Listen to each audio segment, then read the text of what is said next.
Welcome to Darker Days Radio, and we are back with another exciting episode. This time I am joined by Pete, and I'm your regular host, Chris. So, hello, Pete. Hey, Chris, how are you, mate? It has been a minute in between my appearances on the show. Yeah, what was the last episode you were on? I've totally fucking forgotten.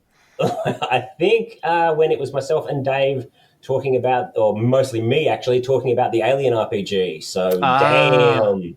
I've not even played Alien yet. It's just too much shit to get to do, too many things to play. Alien's awesome, and Aliens, we're not here to talk about Alien today, but yeah, Alien's a very specific vibe and a very specific, thing with it. I'd love to get to it eventually. But that's a good...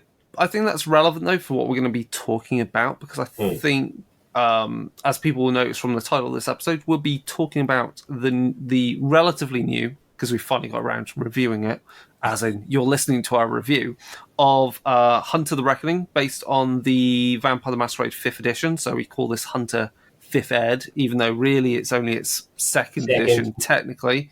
It doesn't have a 20th anniversary. So yeah, we'll be going through the systems, the setting, what's changed, what hasn't, and what it delivers. Obviously, if you've listened to this before, you'll know that I am in old blighty United Kingdom, and Pete is on the other side of the world in Australia. So you're currently listening to two plebs in the service of His Majesty with recent events. I'm still beside myself over the fact that I got a 4-day weekend. Nice. Because of the passing of Queen Elizabeth, and you got nothing. Did you? Because hold on, we got the Monday, didn't we? Am I getting you mixed up with? You probably am. Hang on. So you did get a public holiday, didn't you? Because I got the Thursday, Friday, leading on to Saturday, Sunday. We got the public holiday for the funeral, which was on whichever day, but we didn't get the public holiday that you had, whatever the hell that is. Okay, well, that was very specific for us because, again, thank you, Dan Andrews, love you, mate. Our state premier gave us a day off for the grand final of Aussie Rules football. So wow! So they just put the just this year only day off, or this year only public holiday for the passing of the Queen. Because grand final day is on the Friday, so they just slotted it on. Did they shift it? Basically, they shift it when it's like a bank holiday falls on or whatever, Christmas falls on a Sunday, so you get the Monday off. They shift it because of the funeral. No, we got a whole new one. It just happened to coincide with right. Okay, let's just. It just happened to coincide with the same week that we would normally have grand final day. Wow. Which, as you can tell, I'm such a massive football fan. Oh yeah. Yeah. Well, okay. Look, without being falling into nerd stereotypes, it's not my game. I don't. There are sports I do enjoy. That's not one of them. And traditionally, what me and my friends would do is we'd go play war games or card games. Yeah. With maybe the football on, with the sound off, so those who actually do care would look over at the score and go, huh, and then roll initiative, while that would go on. But okay, yeah. Yeah. Anyway, and while we're on that, it's just something I very quickly wanted to say to yourself and to the world that my portion of the podcast is being recorded on the lands of the I'm going to mispronounce this, of the Wurundjeri people, and I wish to acknowledge them as the traditional owners of the land. I would also like to pay my respects to their elders, past, present, and emerging, and recognise that sovereignty was never ceded. We need a treaty. Highly relevant, given the change of our sovereign. I think it's actually important to acknowledge that. Mm-hmm. I know some people in the again, if we're getting political, I know some people in Britain were talking, or in the Britain political sphere, was saying that. Oh, there's the Australians are all going on about republic, and I'm like, not really. We sort of have much bigger fish to fry. There was this big push 20 years ago, and I think depending on how well King Charles does, and if Prince Charles is any indicator, probably not that well. I think it's probably going. I don't know. It's a weird one. It's a weird one going along. It's a weird one because let's be honest. King Charles previously before having to become politically neutral to an extent. But I don't think certain his interests, some of those interests, I wouldn't actually class them as political because, green policies and so forth. I think we're living Is in a it world now where political to be everything is green? political. To want to save the environment? I don't think that's a political stance. I think that's a necessity for the world. Yeah, well, everything's become political, mate. We live in a world where me saying that maybe Jeff Bezos should pay more tax than zero makes me a communist. Of course. Yeah. If you've listened to what's been going on in the UK, you'll know that Yep, we've had absolutely. a weird fucking budget going on. But yeah, and also, the whole Republic thing's interesting because, we've seen what having a president can mean as your head of state. When you have the likes of Bolsonaro, in Brazil, or Trump, or or obviously in Russia. And as we're recording this, the Italians have just voted in like the first far right leader they've had since Mussolini. So yeah, rip from the headlines. There you go. What a time to be alive. It's a strange time. Anyway, we're going to be talking about Hunter Fifth. Hunter so we're going to jump into a game update. So, Pete, what have you been doing gaming-wise recently? Oh, wow. So, V5 and lots of it. So I've had... And so during lockdown, I've always wanted to get a V5 campaign going, and it has been. It's occasionally things, we had to put it on hiatus, mostly because we're in the middle of a COVID surge. I didn't want to kill my friends. But no, it's been on and off going for, my good Lord, almost 3 years now. And it's now the longest running RPG campaign I've ever run. So I started with V5 Chicago, and we went through the entirety of the sacrifice, and we kind of built on from there. My players are now at the point where they're the sheriff of the city plus the hounds, and I really love this. I had a whole scenario planned out, which is based around I don't know how well you know V5 Chicago, but the previous Prince Loden survived and is still around as this horribly scarred man who, with a different name. They learned that a few stories back, and they've now revealed it to certain members of the Primogen Council. And I had it all set up where, they would introduce them, and then the Primogen would attempt to, finish him off essentially. And I had all these things planned out with, okay, it's going to be like this, it's going to be like this. And they chose a different path. So they went, so I had, okay, so what happened? So I planned out X and Y, and they went with Z, which was we stand back and do nothing. And so it was like, all right, they murder him. Great. And so then I was like, okay, we do this and this. And so, normally my sessions goes for, it's a afternoon into an evening on a Sunday, and we wrapped up about 2 hours early because I literally turned to them and said, I'm out of plot, guys. Well done. I did not expect you guys to choose the path of to choose the path of non-interventionism. But okay, some people got some stains. Fun was had, and that's sort of where I'm at with that. I'm also prepping for Pax Aus, which is next week at this point, which will be the first time that convention's run since 2019. And I'll be running 5 sessions of V5 for whoever wants to show up to that. So, and again, that will be a hoot. Last time, apparently, I think there was a real hunger for Vampire. So I know I had a waiting list 30 people strong. There's only 25. There's only 25 spaces. That's fun. I know that there's other people who are running different Vampire games that I'm not involved with. So hopefully we'll meet the demand. Initially, we were worried that because this is the first big convention since the pandemic, that nobody would come. But last week we had a Crunchyroll Expo, which was a disaster because they just didn't anticipate the amount of people who would show up on the day. So it looks Wow. like there was literally 1,000 people lined up outside the convention center waiting to get in. So it looks like, no, man, the drive is really there for in-world, for, face-to-face conventions and face-to-face gaming.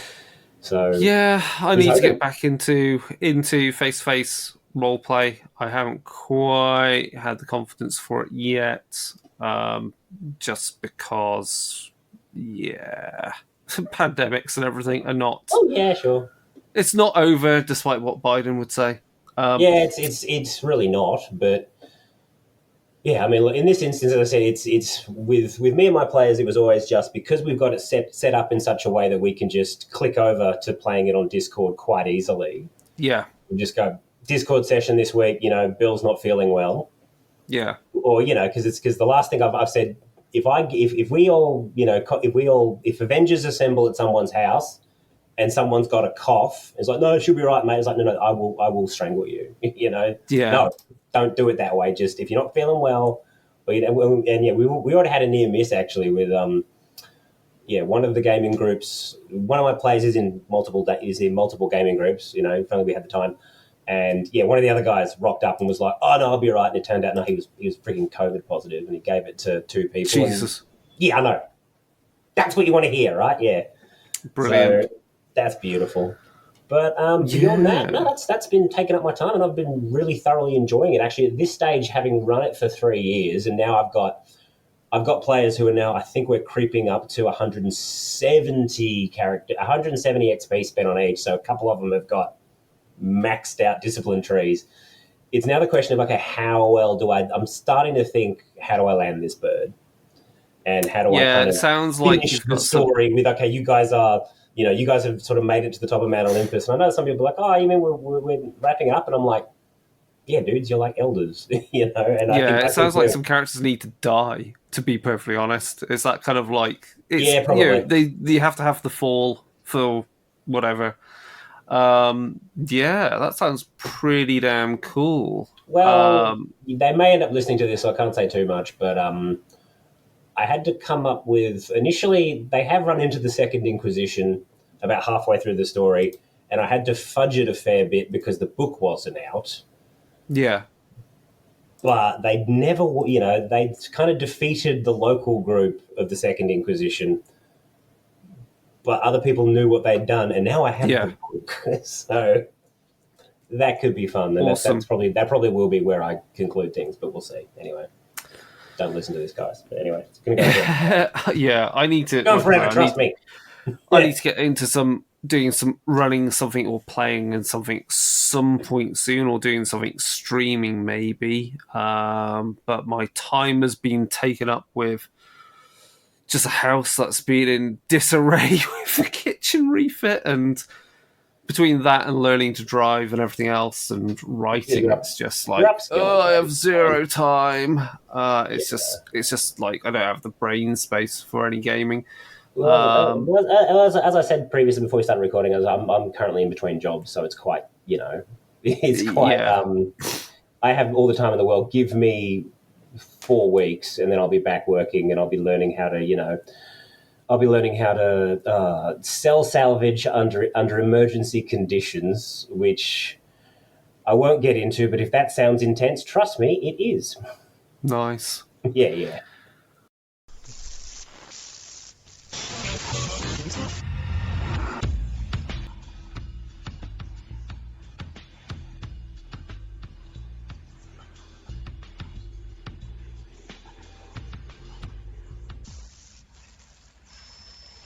So, well, first of all, gaming news. So, there's a few things that have turned up. I've had arrive in the post literally today my backer copy of Cyborg, which is a cyberpunk Morkborg variant. So that's a book. Again, the kind of art book style that we expect from Morkborg, but obviously cyberpunk themed. It came with, I got with it a pad of character sheets, a very nice map of the city setting for it that has gold print on some of the bits. So Oh wow! it's it's really high end. Like It looked really cool. It was one of those things that I looked at and went, yeah. With me and kickstarting stuff now, it's now, am I going to run it or is it going to be shelf porn? Yeah, it's shelf. This is. I think I want to run it, but it might turn into shelf porn, maybe. Yeah. And what else did it come with? Oh, also it came with this huge pad of locations. So they're little maps with random tables to describe what the location is, and you get multiples of the same location. So there's 30 of them, 34 odd times 3. So there's 120 sheets in this pad that you can just rip off and reuse and so forth. So that's pretty cool, actually, and that could be useful for quite a few games. So it'd be fun to try and run that. I've also got coming in the post is Cyberpunk, which is a Blades in the Dark based cyberpunk game. So that makes even more sense because Blades in the Dark is essentially a fantasy, gritty, heist game using the Powered by the Apocalypse system. I really want to play it. Yeah, I've got a copy of Blades in the Dark. I've not even played it yet. It's terrible. I need to read the book properly. But so it's that, but it's very pamphlet based, and again, there's a whole load of things that are going to be shipped with it. I've just got the PDF for it. So that's going to be quite interesting because obviously Blades, Powered by the Apocalypse, that's also similar to Cult. Cult runs off that system, or a variant of that system anyway. And then related to that, there seems to be a new surge of interest in Cyberpunk 2077 right now because we have the Edge Runners anime on Netflix. I've not watched it yet. It's actually really bloody good for. I mean, to an extent, look, it is what it is, which is all right. I need to be a little bit careful here. Okay, it's an anime based on a video game, if that makes any sense, and it feels okay. It feels there's maybe a slight budget air to it in that it's not. It doesn't have these. They've stylized around certain sections. It doesn't have these incredibly fluid, 24 frames a second. It's got this much more kind of sort of staticky animation style, and also they've come up with a way because it's been designed to be put out in both English and Japanese. So they haven't spent a lot of time doing close-up animations of to have mouth movements match. So they have multiple sections where you've got characters with face masks on, or they've got like internal cyber communications and whatnot. But for what is, like gaming tie-in anime, it's really bloody good because, I mean, the story is compelling as all hell. It's bloody as all hell. And it's really, really well tied in, if that makes sense. Yeah. Like the two worlds just, beyond there being like, some stylistic animation stuff. No, it's the world. It's the exact same world that you see in the game. In literally you can go, I know what location they're in. I know that song. I know this and this, and it's just like, and again, just genuinely compelling story. So I've dipped back into thumbs up for me for that. I've dipped back into 2077 anyway because I bought it for. I've bought it now on the PC because I've got my gaming PC. So with the update patch from Edge Runners, that was another thing that I thought was I don't know if it was intentional or not, but when the series dropped on Netflix, the update patch dropped. Yeah, and I think that's intentional. Well, maybe, but probably, absolutely. And I'm like, wow, this is like the game that it should have shipped as. Cyberpunk 2077 with full ray tracing and everything else is pretty fucking special, and that's after playing it on Stadia for ages. So. Like, I've got it on Stadia, it's great, but on PC it's another beast. Oh my god, yes! The moment it came out on, because I was one of these fools who picked it up on PlayStation 4. Ooh. And they said it would work. I got it on launch, and then I just sort of played it and went, What am I doing here? And then I saw my brother playing it on his high-end gaming PC with ray tracing, and I went, no, I'll hold off until I can play this properly. And then it's a pretty the version that's on Google Stadia.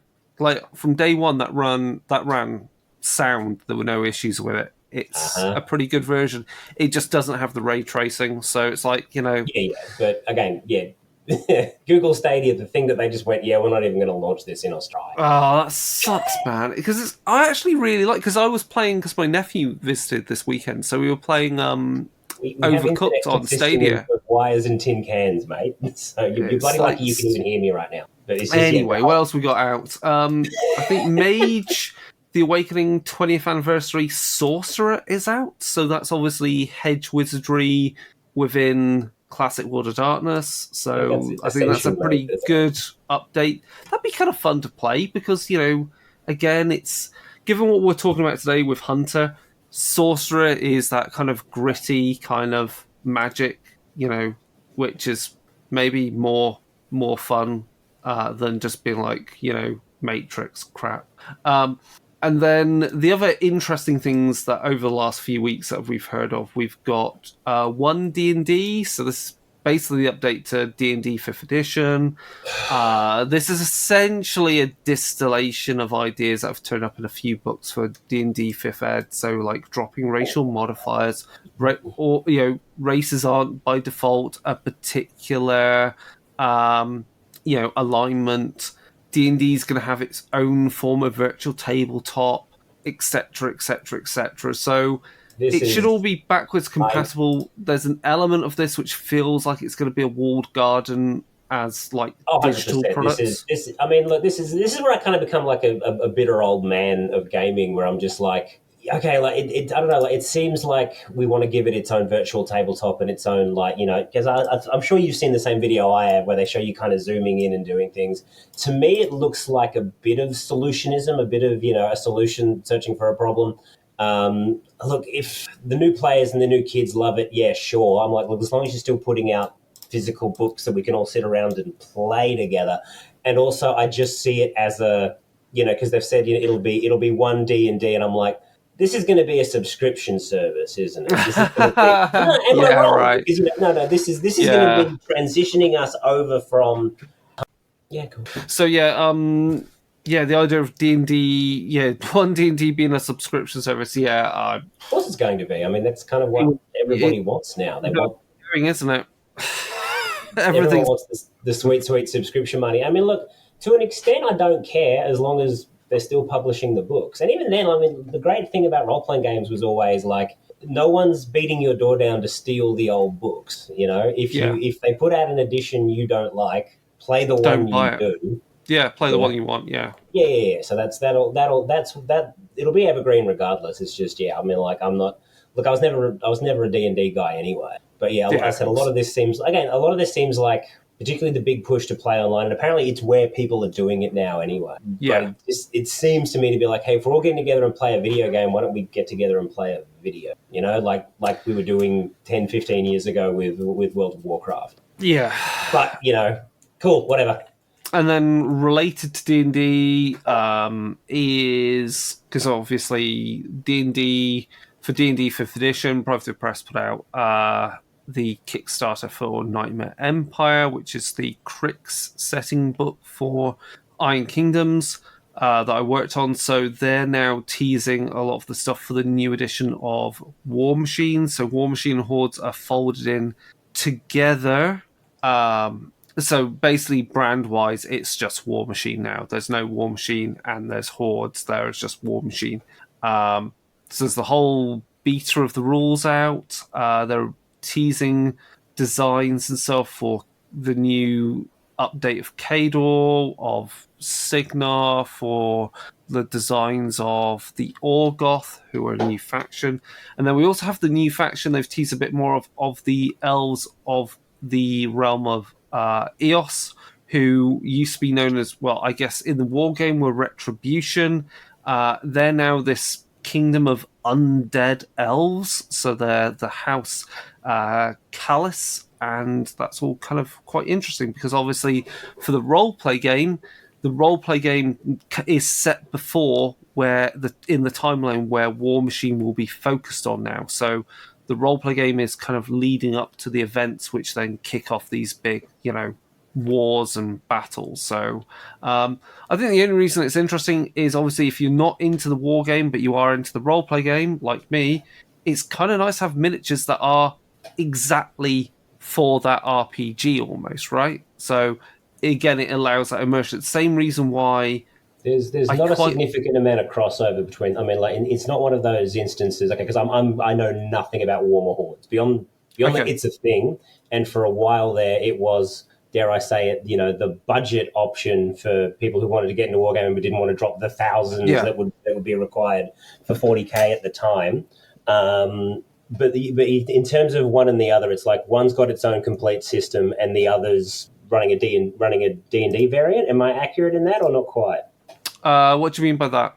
Well, okay, so the role playing. Okay, so like the rule. A role play game is 5th ed, yeah. Yeah, got you right. Sure. Whereas the miniature game is the miniature game. Like I've seen there have been some efforts, which have done to various different levels of success, where you kind of build one, build the other, and then the two have some crossover elements. If that makes sense. Yeah, that was the previous edition of the role play game. Used the same system as the war game at its core.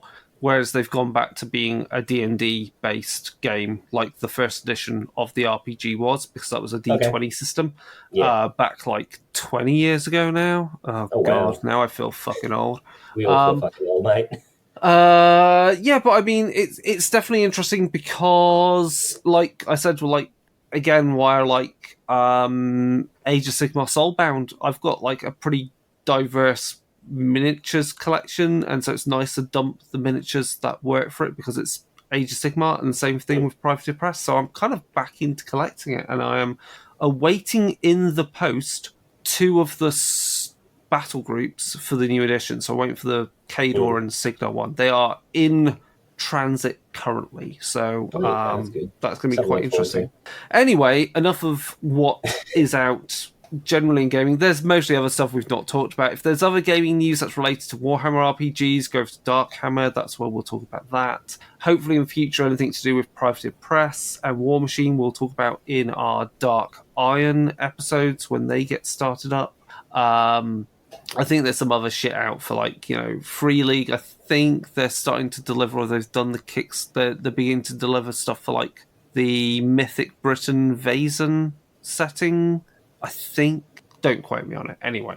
Yeah. So Free League, I'm very much up because again they've done sort of 2 of my favorite science fiction worlds. So we've got Alien and Blade Runner. Runner, yeah. So Blade Runner's chugging along as it was.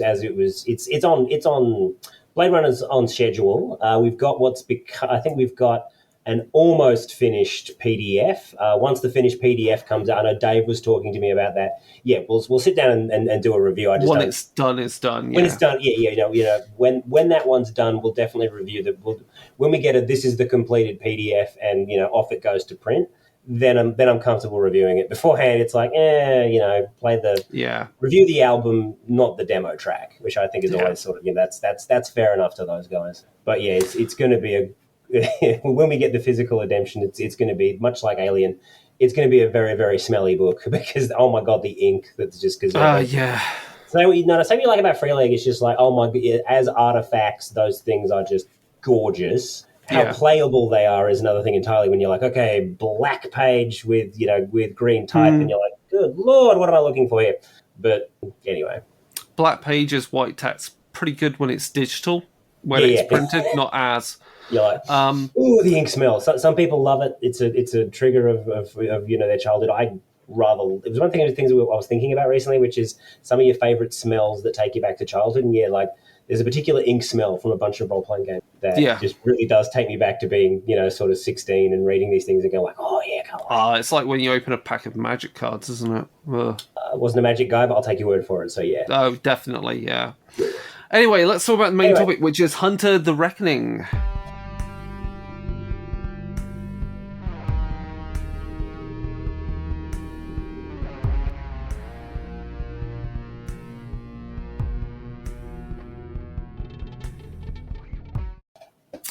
Right. So what the fuck is Hunter the Reckoning 5th edition about? Well, I mean, this is where we sort of get to it. So, Hunter the Reckoning is about being a hunter. It's one of the things I quite like about Hunter is it's of all the World of Darkness titles, Hunter's the most straightforward in a word, right? Yes, and you can sit there and go, what do I do with that? Like changing the dreaming, you're changing the dreams. It needs several paragraphs to explain what's going on. Whereas Hunter the Reckoning is just like, well, I guess I'm hunting something, aren't I? So the very basics here is, you are a hunter. You know that the supernatural exists, and you're hunting them. The original edition of this one. Now, Chris, are you familiar with the original? Because I've never played the original because it didn't. The premise really just did not work for me. No, me neither. It was, in my opinion, it sort of felt like a little bit at the time. Because I know you're like you're at least 10 years younger than me. So at the time you were, very, very young. But 10 years younger. I'm almost 40. Well, I'm 40, so there you go. There you go. You're just so useful. So there you go. So anyway, so you're maybe a handful of years younger than me. But no, I remember at the time just sort of going, this seems like, because at the time it was very actiony and very, now we're going to go back and kick ass on the werewolves and on the vampires. And at the time, it felt like a little bit of, we're gonna have one over those particular players. But so coming back to it now, I remember it being a bit of a shock at the time when they said, "Hey, we're doing Hunter," because it kind of came out of nowhere. Well, a little bit, it was announced, and then we're like, "What, really?" They're like, "Oh yeah, Hunter's, here's Hunter," and we're like, "Thought Werewolf was the next one on the horizon." They're like, "No, don't know about Werewolf. Here's Hunter coming at you." So I'm looking at it, I kind of feel like. Did you ever see the original Vampire Supplements Hunters Hunted? Hunters Hunted, then Hunters Hunted 2. Hunters Hunted was first edition, and Hunters Hunted 2 was... I don't think I ever saw the first edition, no. Well, yeah, it kind of feels like, in many ways, it feels like the original Hunters Hunted kind of expanded out to its own complete role-playing game. Now, the first edition sort of had maybe a little bit more of an emphasis on... So the first edition had this concept in it, which was the imbued, which was you've literally been imbued with supernatural power. I seem to remember, this is just me remembering off the top of my head, what they called the heralds, where you would literally hear like a supernatural voice in your head going, "You see that guy over there? Yeah, well, that's a vampire, and I'm empowering you to go kill him." That's been scaled back. So you're not. I don't think the word imbued shows up anywhere in the main core book. But it's more of an implication where you have certain powers and whatnot, where you could be like, okay, you could be, part of a supernatural aspect to this. There could be this, but a lot of that's sort of, in the background there. Yeah, that's definitely. I think Hunter the Reckoning makes it feel, in this new edition, makes it feel more grounded. I think. Again, this is a combination of the art and the concept and so forth. The original Hunter Reckoning definitely felt very Buffy kind of feel to it. Whereas I would say intentionally so with those amazing Glenn Fabry covers. Was it Glenn Fabry? Yeah, it was Glenn Fabry. So that was he was the guy who did all the covers for Preacher back in the day, and you had these very Buffy-esque depictions. You had guys with shotguns loading and whatnot. And this is much more street level in the same way that the core version of fifth edition Vampire, is sort of designed to be. And also, this one is, I would say, is more. I would say if you're going to reach for your kind of pop culture reference, it's definitely more Winchester Brothers, supernatural hunters, as in, and when I say that, I'm specifically saying seasons 1 to 2, okay? Because they're really just, not dealing with angels and fucking demons all the time. They're dealing with cryptids, ghosts, and sometimes just fucking weird serial killers. Show there, mate. Oh yeah. I have particular opinions on that show. I never got into it, and from everyone who did get into it, I was told it went too long. But season 1 and 2, great. Yeah, there's season 5, it's bullshit. and then you need to stop. But anyway, Yeah. we digress as we are prone to do. And I would say, again, like if we get into like, say, we can talk a bit, we should talk about like, I guess, the style of the book. I mean, clearly it has the vibe which was established by Vampire the Masquerade 5th edition, but is refined so that as a game book, it is better laid out. Oh my god, infinitely is. All right. So I'll bring this one up here, and yeah, I feel like we're rehashing, maybe sort of having a final. This is us rehashing a little bit, and maybe sort of discussing the other 5th edition core book that's out there. Now, I love V5. I run V5, but I feel like the core book is trying to do a bunch of things at once, and sometimes to the detriment of being an RPG reference manual. This book does not have that problem at all. It is laid out beautifully. You can find exactly what you need. It has it has really well laid out rule sections which you can just go boom, boom, find this, find that, and you're off to the races. And yeah, look, from an art style, yeah, it keeps a bunch of the stuff that that V5 had, but I find it's less of a. How do I go with this, Chris? It's less. I mean, V5. Look, V5. I've grown to really love the style, but of the art style of the original core book, but it would sometimes grind gears, if that makes any sense. Where you go from lovely painted sections, the kind of photo manipulated stuff of Mark Kelly, and then just random photo. And I find this, I find this does that, but it's much more refined, and it doesn't kind of grind gears when you go from one to the other. Yeah, it definitely feels like it's finding its, like, World of Darkness is finding its voice a bit better in this book. Unity of vision, maybe. I think there's definitely there's definitely a refinement of style, that's for certain. Yeah, refinement of style. That's probably a better phrase. Yeah. And yeah, I mean, essentially what we've got here is a book that is about gritty, urban, I say urban, but it's street level hunters. Imbued is,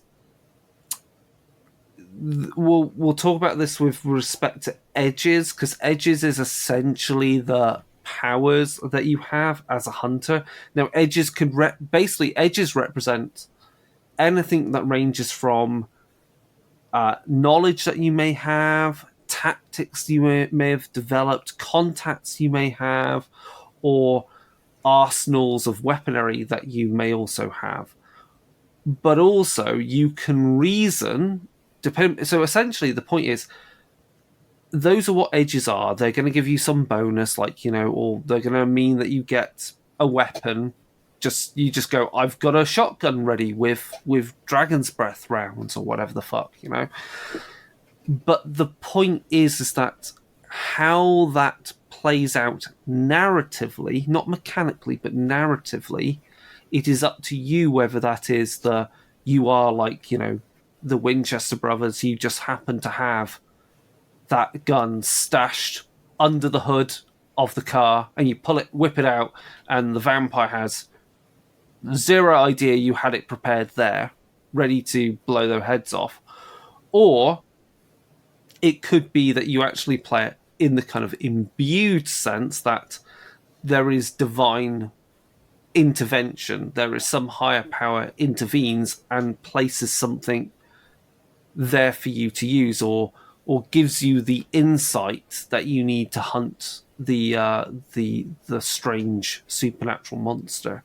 So in that respect, I think it's not really it's not really like it gets rid of the imbued. I think it really kind of it retcons things to be a lot more everything's less concrete, like essentially, because the whole problem with the imbued was it essentially, and this was also the same problem with Demon the Fallen. When the lore was getting incredibly crowded and nothing was pieces were not linking together, and it put big fucking signposts and things and set them in the ground and basically said, yes, hell exists, yes, Lucifer exists, and this in the same way was like, yes, there are angels, for a better term, that exist, and yes, you are fighting against them. I mean, I'm glad and in that respect, it's good that it's kind of made things a bit more fuzzy, and also by it not being always some divine power, and that you are just hunters that are driven by their drive to fight, makes it feel a lot more. I think it feels more special than just like you've been tapped by God or whoever the fuck to fight. Yeah, I'd agree with you there. Like, and even with it being, because I've heard some people, or some people make this comment. They're like, yeah, okay, being able to take narrative control when you use your edge, right? Yeah. I've heard some people, because I don't know if you ever heard of Feng Shui back in the day, which was but Feng Shui had sort of elements of that where players could take narrative control, and you could have you sort of, a gun appears out of your coat where one wasn't, where you haven't stated one was previously. And I've heard some people say that that maybe takes it away and makes it a bit more lighthearted and whatnot, but I kind of don't think so particularly in this instance where you're just like this and because you can reflect on that, where it then becomes sort of the why of the character, and it's like, yeah, my character had a gun on them, even though I say this, even though this vampire was creeping up on them while they slept, yeah, the character had a gun on them. And yeah, it's like, very, it's very because they're just on edge constantly. It's very Blade's approach, and any heist game. Because again, like, who wants to play a heist game where you spend 4 hours plus planning the heist, when it's much more interesting, and therefore in that action kind of way, where you happen to have the weapon and then you explain why you had that weapon narratively as a quick flashback. That's more interesting, and true. we're used to that in media. So I think Hunter the Reckoning now kind of fits into that kind of play style, and that's I think a great way of doing it. Yeah. So let's talk a little bit mechanically about what the game's doing. So obviously, your characters are baseline humans. It's the game contains what started with I believe the Mortals rules that came out in the V5 free supplement, and kind of essentially built that out from there. If you build a character, it breaks down across an X and Y axis of I'll start again. So the characters break down across an X and Y axis of creeds and drives. So creeds are sort of your character, are your character types, your different varietals. So of the 5, you've got your entrepreneurs, who bring technological and modern innovations to their hunting. You've got the faithful, who use, faith, be that in whatever. You've got the inquisitive, who I guess are more, your sort of, detective gumshoe types. You've got your marshal, who I guess, your more traditional fighter type characters. And then you've got sort of your underground, who use, the power of the criminal world and sort of, I guess, counterculture, that sort of thing. And your y-axis along that, which is what Chris mentioned, is your drive, which is what has driven you to pick up a weapon or pick up a cross and go out there and hunt monsters. And your varietals there are, you've got your curiosity, vengeance, oath, greed, pride, envy, and atonement. I like that baseline spread. That I feel like you can pretty much make, oh, good lord! You could definitely make Buffy with that. You could definitely make a Winchester brother. Oh yeah, you could make the entire Scooby Gang with that easily. Basically, I mean that's the point. Absolutely. You can do all of that, and I mean it's interesting they've got that. And I mean we're going to have to also. We'll start towards the end of this addressing the elephant in the room, but. You mean Hunter the Vigil? Yeah. Yeah. I mean, this essentially, when you look at the drives, they are in effect that feels very much like Chronicles of Darkness First Edition, where you choose your virtue and vice, and so in this case you're using your, well, you could say it's virtue and vice combined. It definitely has that feel. Because, like, let's be honest, Chronicles of Darkness First Edition allowed you to run a pretty good Mortal Hunters game. That was more or less the baseline, wasn't it? Yeah, it was basically the baseline. Yeah. I mean, I have, and then the creeds. I mean, mechanically, then, because the creeds don't really do. They essentially are what they determine your edges, don't they? Yeah. Yeah. Whereas the drive is essentially what determines when you get to use your bonus, the desperation dice. Shall we explain how that works? Because so in a similar way to, because the big mechanically the big innovation. Well, mechanically the big innovation / it was innovative. The big innovation for V5 was, of course, the hunger dice. That completely replaced blood pools, and so it seems like and you could sort of see how that might map onto some of the other lines. Like, because we're sitting there looking at hunger dice and going, okay, if we're going to do werewolf, well, okay, would this mechanic map onto, say, rage dice? Or if you jump over to Mage the Ascension, would this be paradox dice? This sort of push your luck mechanic where, yeah, you can keep things going and you're getting bonuses, but the odds of something horrible happening increase as you go. It seems to be like this has become sort of a I feel like the push your luck mechanic has become like quite defining of the current era of non-Dungeons and Dragons RPG design, where like Alien and I guess what are they calling it, the year zero system, has something very similar where you've got I forget what Alien calls them, not fear dice, are they? They're Anyway, so it's got a very similar concept where you can keep pushing your luck. I think it's fear dice, where you get more and more. You initially, it gives you a bonus, but the possibilities of freaking out and going full auto and murdering everybody pops up. So here, what we've got are the desperation dice. So. Now, the desperation dice is based on is based on the fear rating, which is 1 to 5, and that's that can be determined by the storyteller. Now, you can choose to essentially call on the desperation dice, which then gives you however many dice to add onto your pool, which gives you additional dice to add onto your pool. But the problem there is, that's additional bonus there, because this system works the way that World of Darkness normally does, which is attribute plus skill, and then you get an additional bonus coming in from the desperation dice.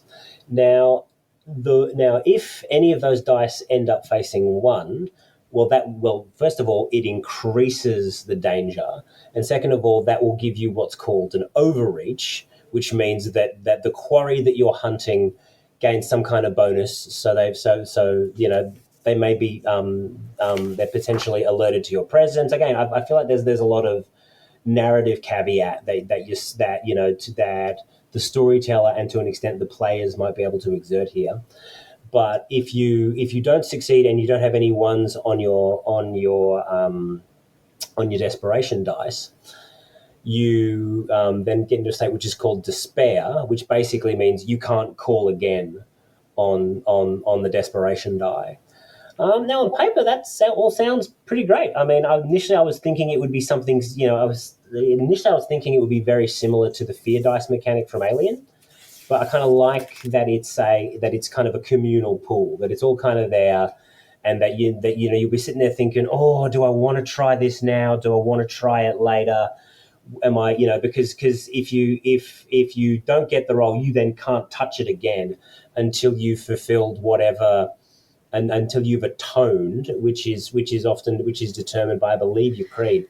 So you then have this whole aspect of, okay, do I want to call on the desperation die now, or do I want to save it for later when things are potentially more desperate?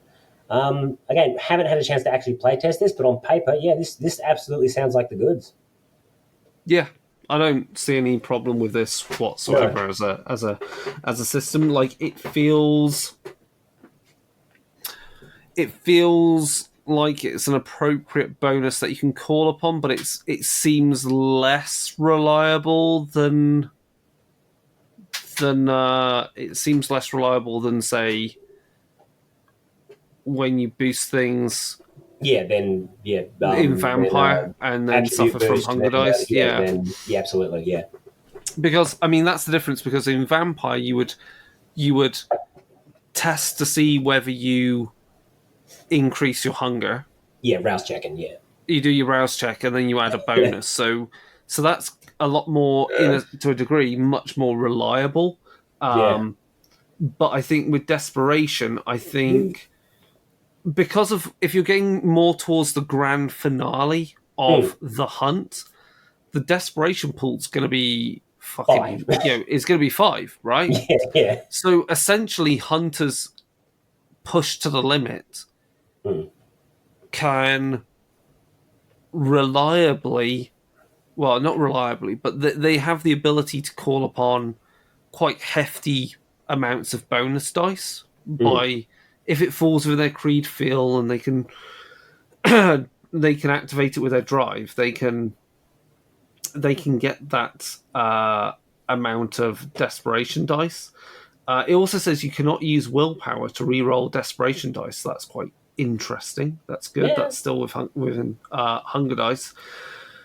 And then the problem is, obviously, they have their desperation, but there's also danger. So danger represents the extent to which the enemies are aware of the cell's actions and the risk of the cell becoming a target. So danger increases as a result of hunter actions, either through overreach or story events. And essentially that means then, of your bonus dice, a number of them are going to become hunger dice in effect. So they're going to be another colour, if that's right. I believe that's accurate. Yeah, I think I was getting regular dice, desperation dice. Sorry, I was wrong. Regular dice are regular dice, and desperation dice are that. Danger determines desperation. Sorry, guys. It's Chris is quite late and I'm quite early. So yeah. Danger is a value. Yeah. Which essentially is either going to be like a bonus that is used somewhere for your antagonist. So it's either going to be a bonus to a weapon equipment bonus. It's going to be the number of minions they might have present. It might be the difficulty rating you need to overcome to, hack into a computer system, etc. So danger is always going to fluctuate as well within the game. So these are two separate elements. But obviously, as danger increases and your desperation increases, that finale is going to become quite bombastic with the amount of bonus dice and bonuses that are flying around. You can also see how danger could tie in, and I mean, this was a question you raised, Pete, with regard to, obviously within the antagonist presented in the game, danger is used as a way to say, this vampire gets this bonus on their strength when they're this dangerous. So that represents, rather than having to determine their hunger and blood pool bonus, blah, blah, blah, blah, blah. I say blood pool, but, the rouse check bonuses they get for their boosting.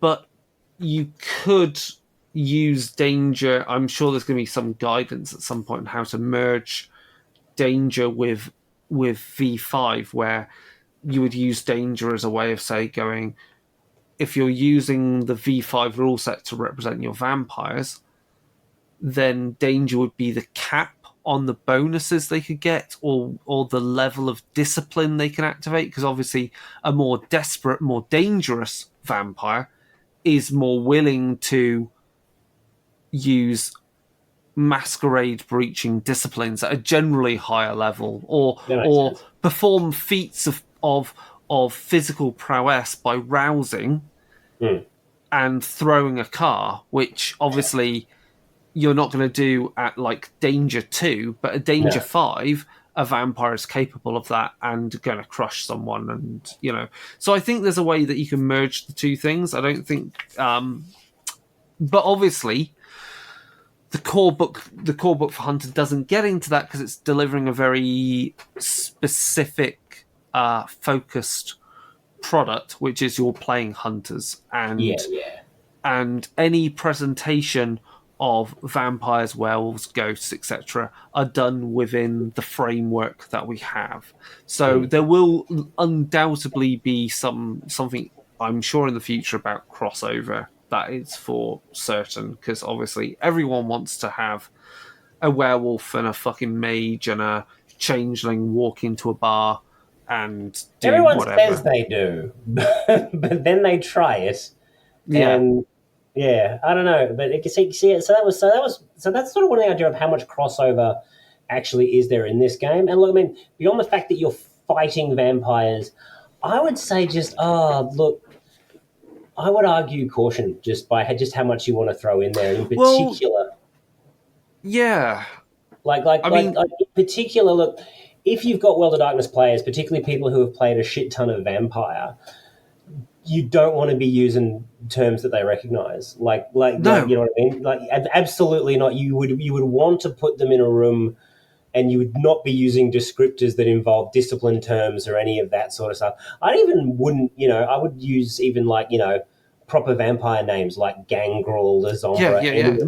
No sensible vampire because they go, it's a Gangrel. No vampire anyway would be openly, allowing mortals around them to know this stuff. And remember, you're playing street level hunters who are not very informed. Like, potentially, if you were a hunter that was a member of an organization like SO13 and First Light, etc., or the Society of Leopold, then maybe you might have heard of the term Ventru. You might have known about vampires conversing about what they call disciplines, even though disciplines, I think, don't exist. Disciplines don't exist. Disciplines don't exist in game. Yeah, but see, that's another interesting wrinkle you just brought up, because as presented in this initial core book, they may well mix things up a bit, should there be supplements down the line. People like SO19 and the Society of Leopold are specifically secondary antagonists. And we'll get on to that, because I think that's quite an interesting thing with this. So I really like that, actually, yeah. I mean, I think rules-wise, we've seen from Vampire 5th Ed how the game operates at its core. It's fine. It's not it's not, it's the 3 rounds and you're down style combat system. Yeah. I think this keeps to it with the way that desperation works. That would allow for very bombastic, headshots and stakings and so forth. Yeah, totally. Or also used in you could do some expert hacking or whatever for your character. So it'll keep it fast and furious in that sense, like the game moving forward. And I have no problem with that. Obviously, you've still got in there chronicle tenets, which are important, and it has chronicle tenets. Yeah, this is the thing. So the chronicle tenets don't interact with, as far as I can tell, the chronicle tenets are more about setting mood and tone with the players than they are, because you don't have humanity. Then they are about laying out, here's your worldview and here's what happened, and you get stains if you go against it, or you can commit crimes or what would normally get you stains if you can justify it against your convictions. In this one, I kind of wish they'd used a different term, because it is one of those ones that you look at and you go, tenants?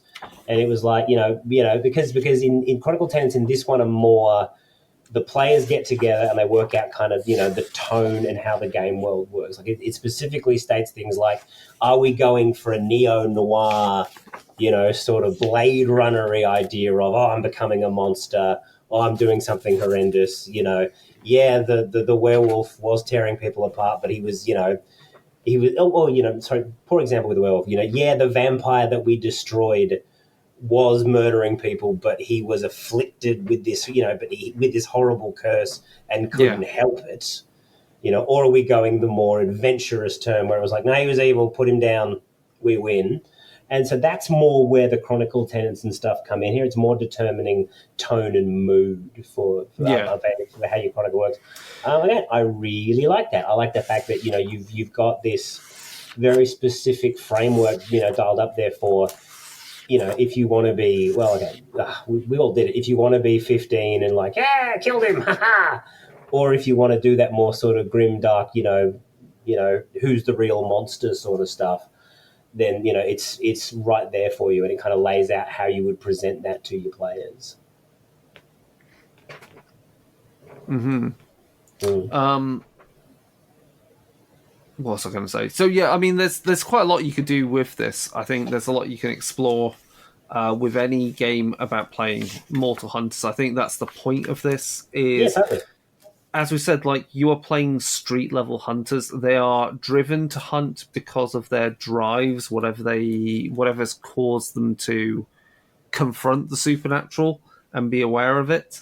They're not they're not hunters that are members of large organizations where your reasoning for hunting is driven by because you're a member of a religious order or because you're a member of some academic fraternity or the government or some military order. That's because those groups give orders and you follow, whereas hunters in Hunt of the Reckoning hunt because on some innate level they know that's what they need to do to set the world right. Yeah. Also, I kind of feel like, and again, they may prove me wrong here a little bit, but I kind of feel like when you put in the monster hunting organization, or particularly one run by the government, that's when this shit becomes Agents of S.H.I.E.L.D. That's when, that's when you're like, we've got a helicarrier, that's when we've got a helicarrier, we've got power armor, and that's not the tone. I mean, more power to you if you want to play it. If you want to play that, if you want to go play Insane Hunters, go listen to our episode on Demon Hunter X, because that is pretty much that game. That is pretty much it. Yeah, no one's saying you can't do that. And to be perfectly honest with you, the tools are already out there with the Second Inquisition book. They're all in there. You can just go, you have one of these, deploy the red mist, and watch the vampires come tumbling out of their hive, and you're like, open fire. If that's the way you want to play it, cool, more power to you, mate. Well, I do kind of feel like the system will fall over because it's not kind of designed for that. But, no. But again, if that's your idea of fun, have at it. This is much more street level. The most resources you're going to have is maybe something you've made. It's not going to be the boys down in the lab whipped have whipped us up a particle rifle. It will be I've modified a shotgun to maybe fire something that's got magnesium strips in it. I hope it doesn't explode. It's much more of that. Fire up the Annihilator cannon. And that's why it's interesting, because obviously you're playing hunters that have to balance their mortal life, their regular life, with this other life of hunting the supernatural. Whereas if you're a member of an organization, you're bringing in a wage from doing the hunting. If you're a member of an Orpheus group, you've got a pension plan as well. We'll also point out that another thing that this game does point over from Vampire, touchstones. So you've still got your touchstones. You've still got you've still got connections in the real world. which you're going to want to value, which you're going to want to defend, and which the creatures that you're hunting are going to want to strip from you. And yeah, awesome. Keep that. You know, that's where the complicated, messy parts of this game, you know, that's where the fun of it, you know, really lives, as opposed to just being like, yeah, I'm, you know, I told my family I'm going off on deployment. They're safe somewhere else. And here I am, you know, you know, in another part of the world I don't live in, where I don't have stakes because I'm out hunting the undead. And you're like, okay, I don't know. And Chris, am I coming across as a hipster asshole? Because, hey, if that's how you want to play this game, as we said, you know, go for it, mate. But yeah, it's just, yeah, nah. It's, again, and it's not kind of how the game's designed for, but if that's how you want to play it, I suppose, yeah, go for it. But I don't know. It's interesting how touchstones differ to Vampire, because obviously touchstones, they're still, because touchstones in Vampire are about retaining your humanity, whereas in this they're about being able to recover your willpower, which is still there, and you can still but again, still the same. It's still the same mechanically, but it still gives you something there which you can lose, and you can have, you know, stripped from you, or it gives you, again, it gives you skin in the game. It gives you something that can, you know, that the storyteller can engage. I still feel, and I would most probably tack it on to my version of Hunter 5th edition, is I would still have Hunters have humanity, but that's because, and we'll get to this, I would be porting over that concept from Hunter the Vigil and Chronicles of Darkness 2nd edition, but that's just my own personal preference. Anyway, so what would you play? What are the themes here?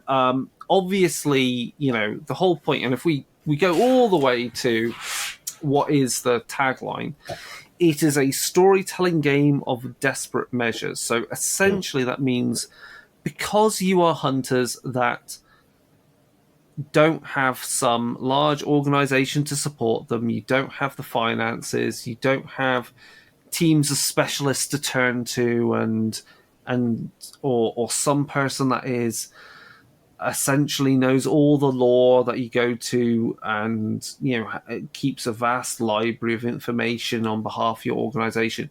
You know, in order to fight against the horrors that are out there in the shadows of the world, you are putting on the line not only yourself, but likely your friends, family, and contacts. So that is the first kind of main theme of the game. Like, in order to fight back, you're going to risk things.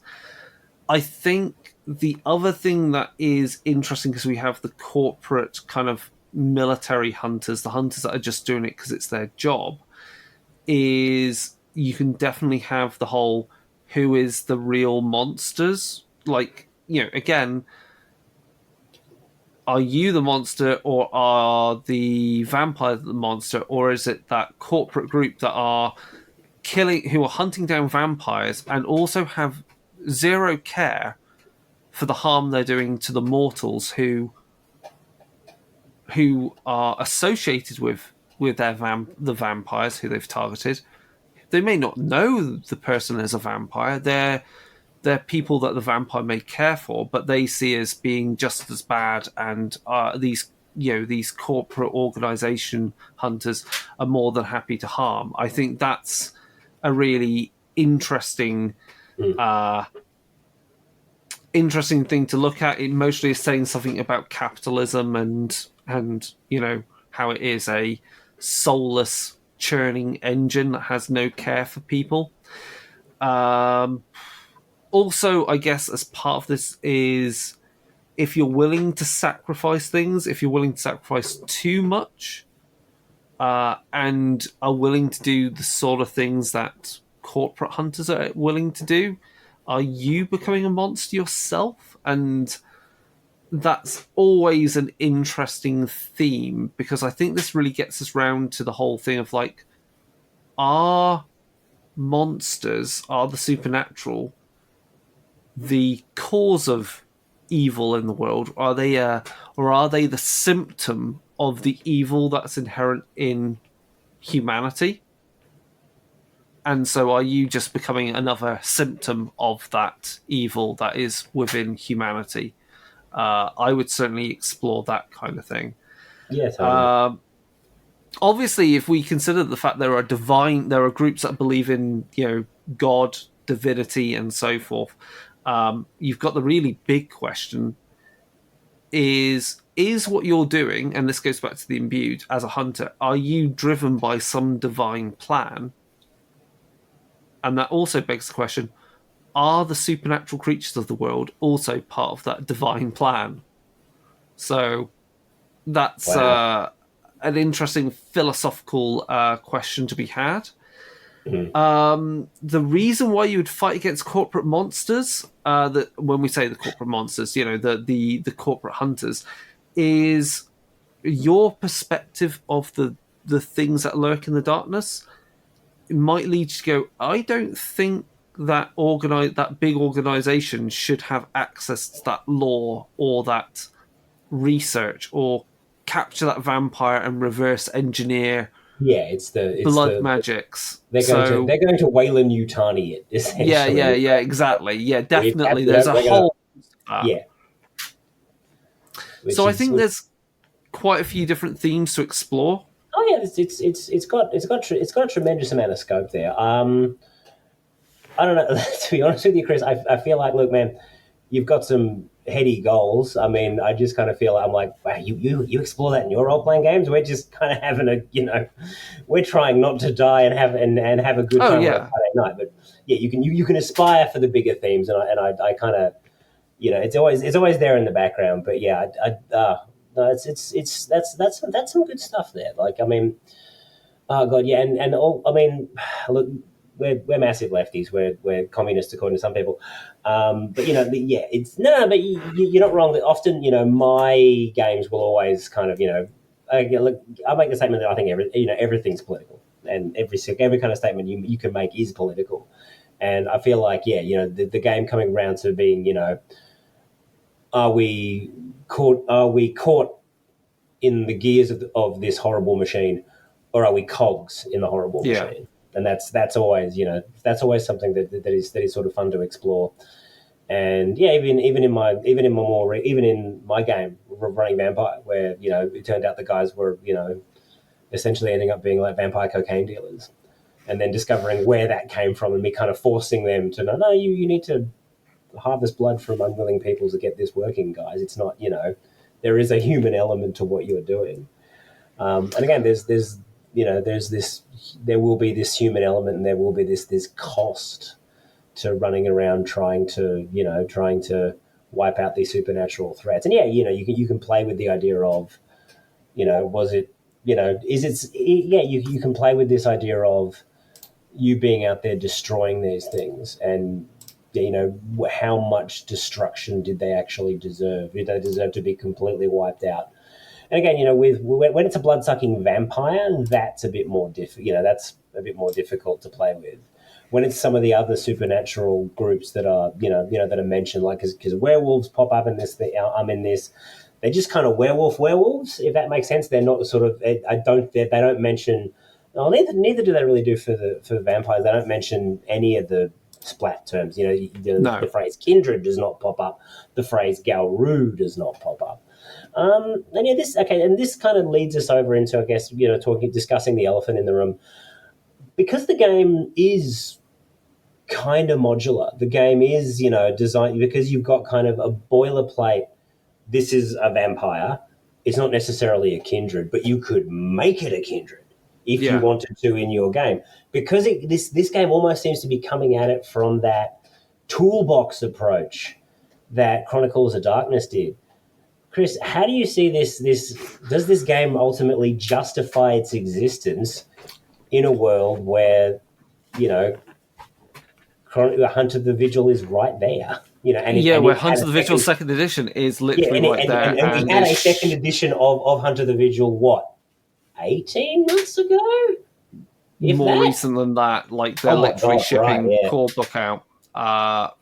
So I've thought hard about this, and I think the difference is that, and this is true of Chronicles of Darkness Second Edition in general, is that Chronicles of Darkness Second Edition, it is a very big toolbox.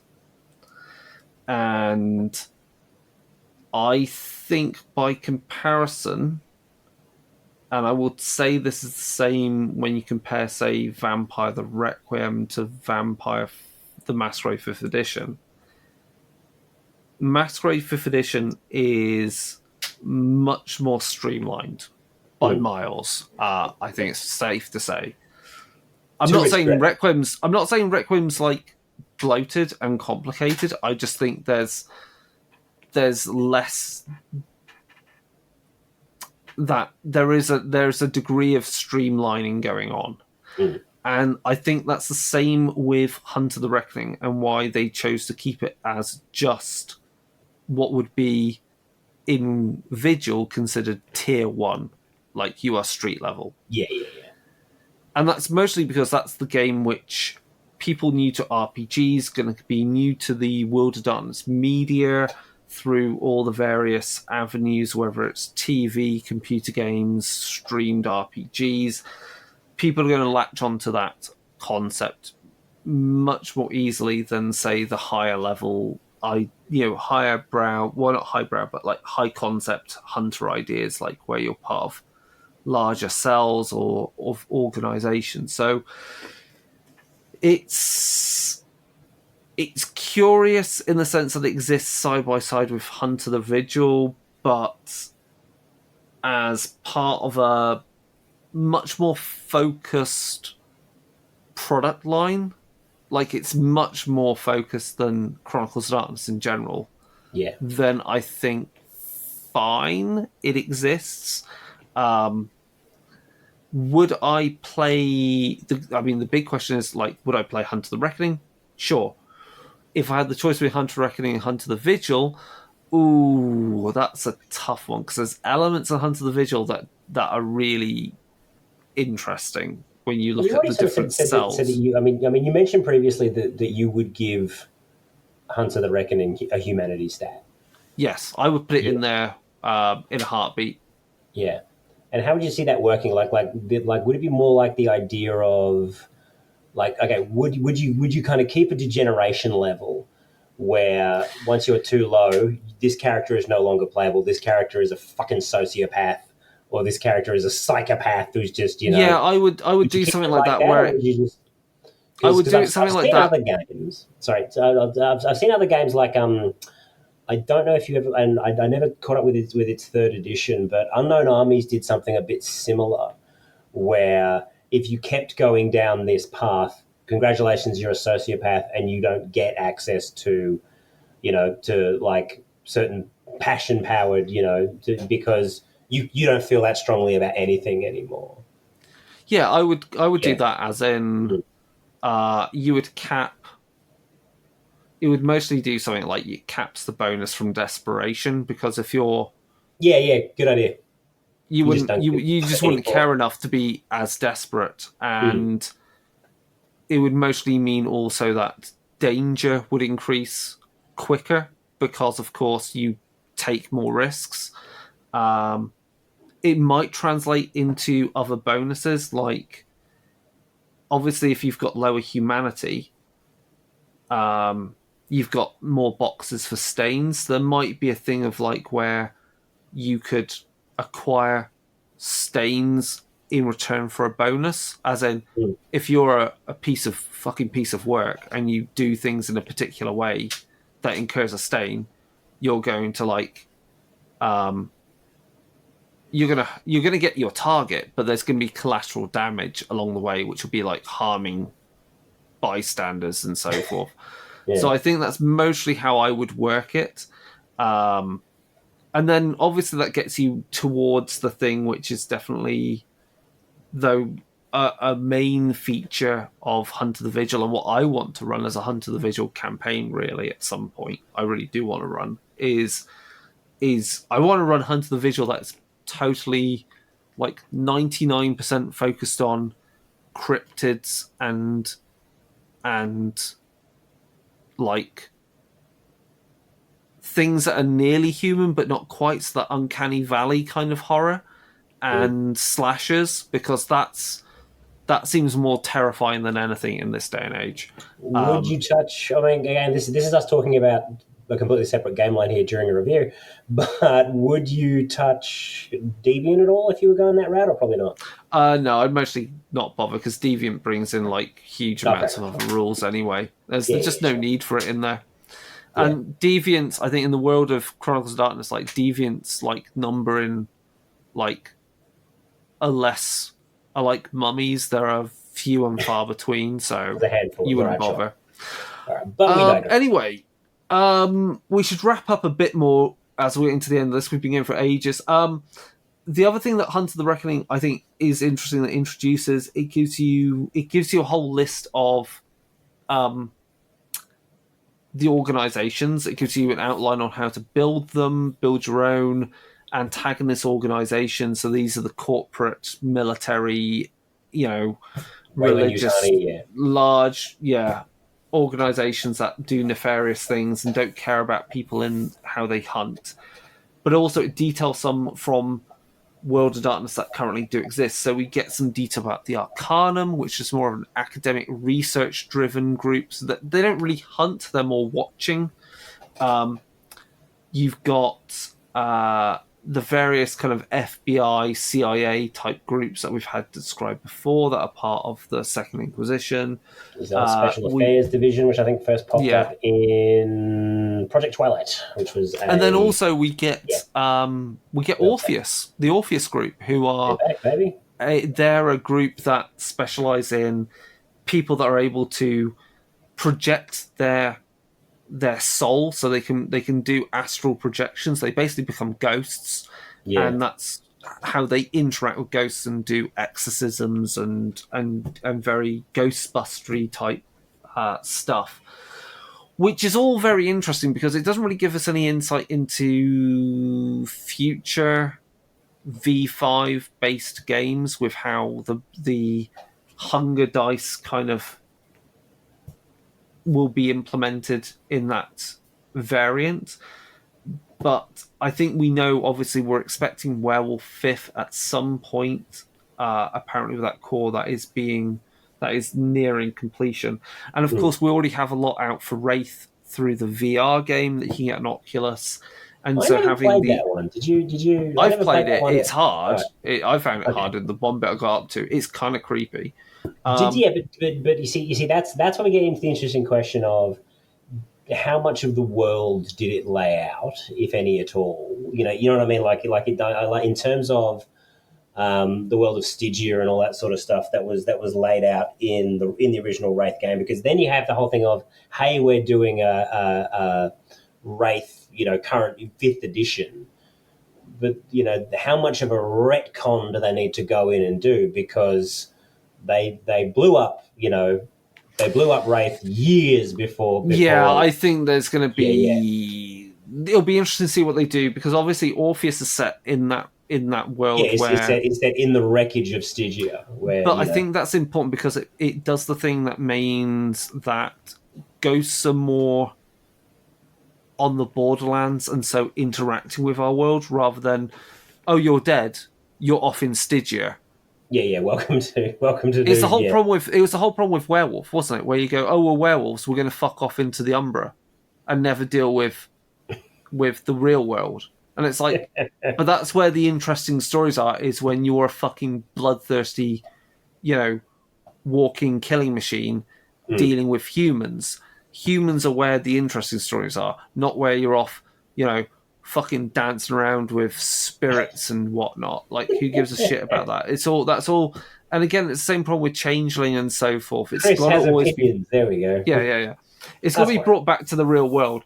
So yeah, I think the book's interesting in that respect, introducing those groups. I mean, I would like to run Hunter the Reckoning, or playing a stream game. Me too. It'd be quite good to do. And I kind of, I like it. I really do like it. I'd love to play it, and I'd probably like to. I wouldn't mind running it either, but I like it. Okay, I like it as a one book game right now, if that makes sense.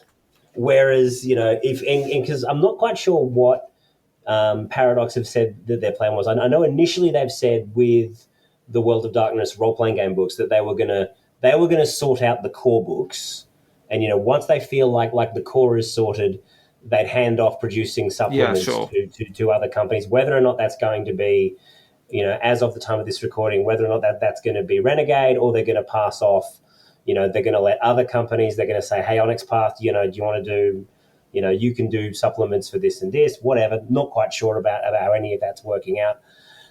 I kind of like Hunter as a one-book game, if that makes any sense.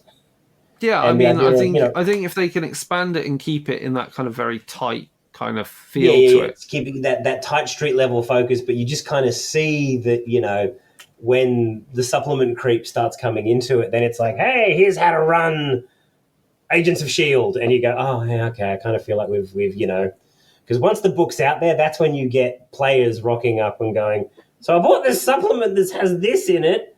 And then I get to tell you just tell them to fuck off. Well, yeah, that's what you always do. It's like, that's all well and good, but like it doesn't fit with what I'm running. Yeah. So yeah, I mean, overall, I honestly, when I'm flicking through it right now, I think rules wise, it's what we expect from V5. So in that respect, it's not crazy in that respect. In terms of the look of it, it's much easier to navigate. It's a great core book. I cannot emphasize it enough. Like I said, to the point where, and yeah, I don't want to keep kicking Vampire the Masquerade core because it's been 4 bloody years, whatever. But I would probably pick up a copy of Hunter the Reckoning just so I had, because the rules section where it goes, here's how combat works. It's easily laid out. A, B, C. I would pick that up just so I had an easy to reference combat rules section, because if trying to reference that, particularly on the fly during combat, where the explaining how physical conflict resolution works, the Vampire Masquerade core book in any of its iterations really falls down. Even the initial release. And then the revised release that Modiphius did. Apparently, I think there's a third release. I don't know how different that is. I've seen it in a store, in a bookshop where it's got it's got the Renegade logos on the back rather than the Modiphius logos. I don't know how different it is from if it is at all. I know we're in a world now where, oh good lord, there's like, I think at this stage, what are we on, man? I think at this stage there's maybe, depending on who's printing and depending on who published, is there 4, maybe 5 different versions of the core book? Which ultimately they're the same of book. The core book, of what, Vampire? Of Vampire the Masquerade, yeah. There's the initial one that was published. There's Modiphius original, yeah, and then there's I think there's a revised edition which is slightly different here and there. There's the revised version. And then there's the... Oh, no, there's the Modiphius version. There's the most... actually printed, there's just the Modiphius version, and then there's the Renegade version. All right, cool. Yeah, I've got multiple different... You and I have got multiple different PDF versions where things iterated along the way. Yeah, there's definitely different PDF versions, that's for certain. yeah. Yeah, so I mean, we should definitely wrap up. Like, basically, yes, I think it's definitely a good book. Is it? It's definitely not. If you're coming from original Hunter the Reckoning, it's not that. It's definitely a reworking, a restyling to make things seem less certain, so it's much to make it more gritty, to make it a lot more mysterious. If you're coming from Vampire, these are your Winchester brother type hunters. They are going to work as a team to face down just a single vampire. That's the level of threat they're up against. They're not going to be, kicking down doors and taking out like entire nests Maybe they could. I mean, it depends. If you want your games to feel like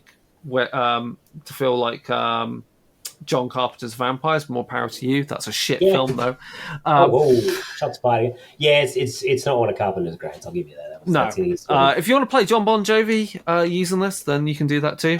He does hunt vampires in a remix of that same film because they seem to make the same film twice.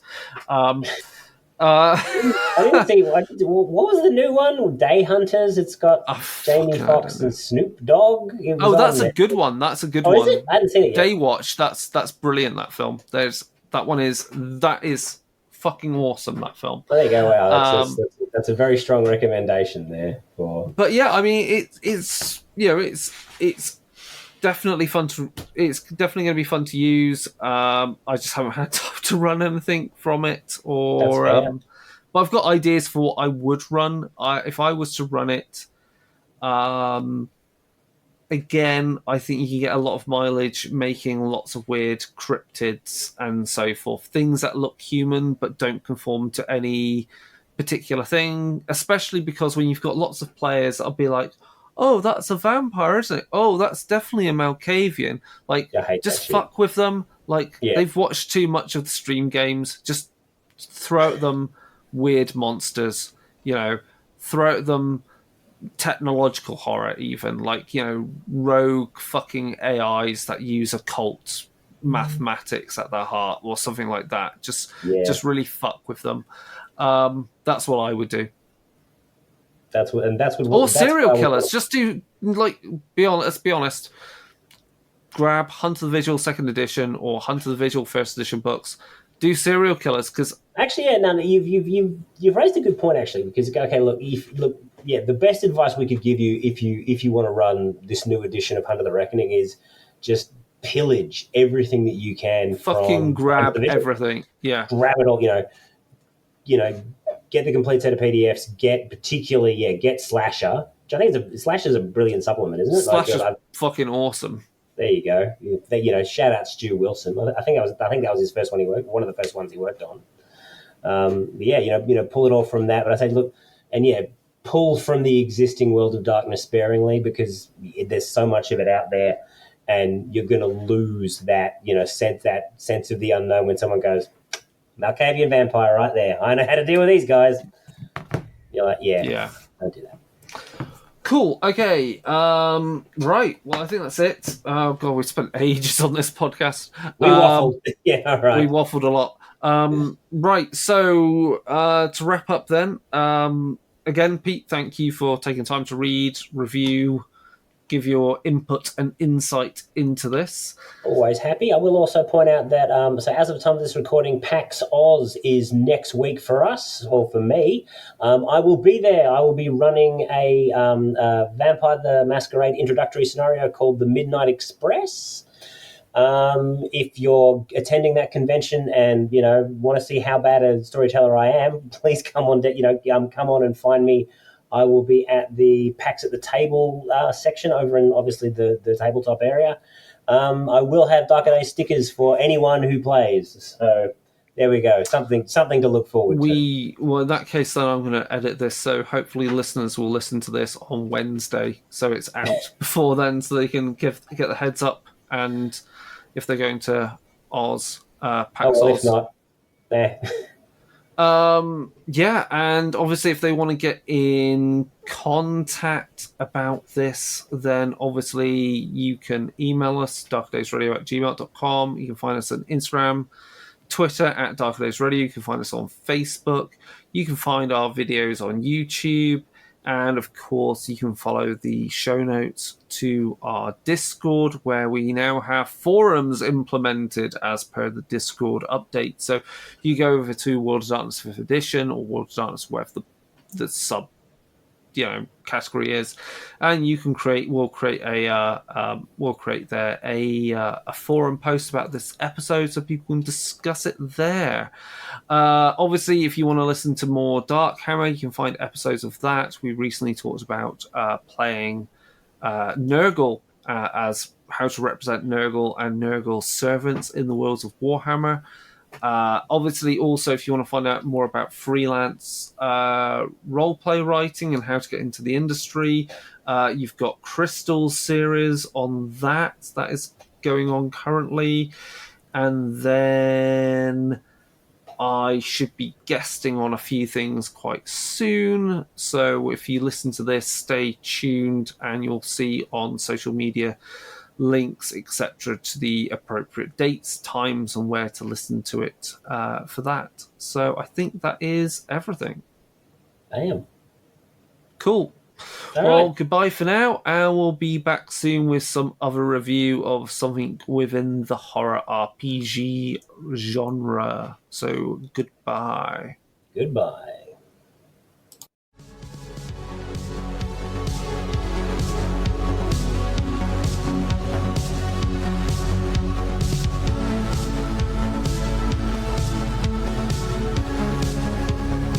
This has been an episode of Darker Days Radio.